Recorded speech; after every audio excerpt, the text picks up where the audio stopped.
શું તમે બ્યુટિશિયન તરીકે તમારી બ્રાન્ડ વેલ્યુને વધારવા માંગો છો? શું તમે તમારા બ્યુટી પાર્લરના બિઝનેસને મોટો કરવા માંગો છો? શું તમે એવું ઈચ્છો છો કે તમારો સ્ટાફ તમારા માટે પરમાનન્ટ હોય, જે તમારી સાથે કાયમના માટે કામ કરે?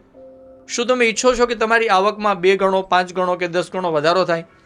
શું તમે એવું ઈચ્છો છો કે તમારા કસ્ટમરોની સંખ્યા દિન પ્રતિદિન વધે? શું તમે એવું ઈચ્છો છો કે એક નવી ફેસ વેલ્યુ ડેવલપ કરીને એઝ અ બ્રાન્ડ બ્યુટિશિયન તમે તમારા એરિયાના એક જાણીતા બ્યુટિશિયન બનો? તો તેના માટે જરૂર છે તમને એક ખાસ મેન્ટોરિંગની, કે જેના દ્વારા તમે તમારા પાર્લરના બિઝનેસને મોટો કરી શકો. તેના માટે શું કરવું, કઈ સ્ટ્રેટેજી અપનાવી, કઈ સિસ્ટમથી કામ કરવું, આના માટેનું નોલેજ આપવા માટે અમે તમારા માટે ડેવલપ કર્યો છે ખાસ બિઝનેસ ટ્રેનિંગ પ્રોગ્રામ, કે જેનો ઉપયોગ કરીને 1 વર્ષના મેન્ટોરિંગ સેશન દ્વારા માત્ર મહિનાના 3000ના ચાર્જ આપને પે કરીને તમે જે ચાહો છો તે મુજબનું રિઝલ્ટ મેળવી શકો છો. તો તે માટે ચોક્કસ અમારો સંપર્ક કરો. Thank you so much.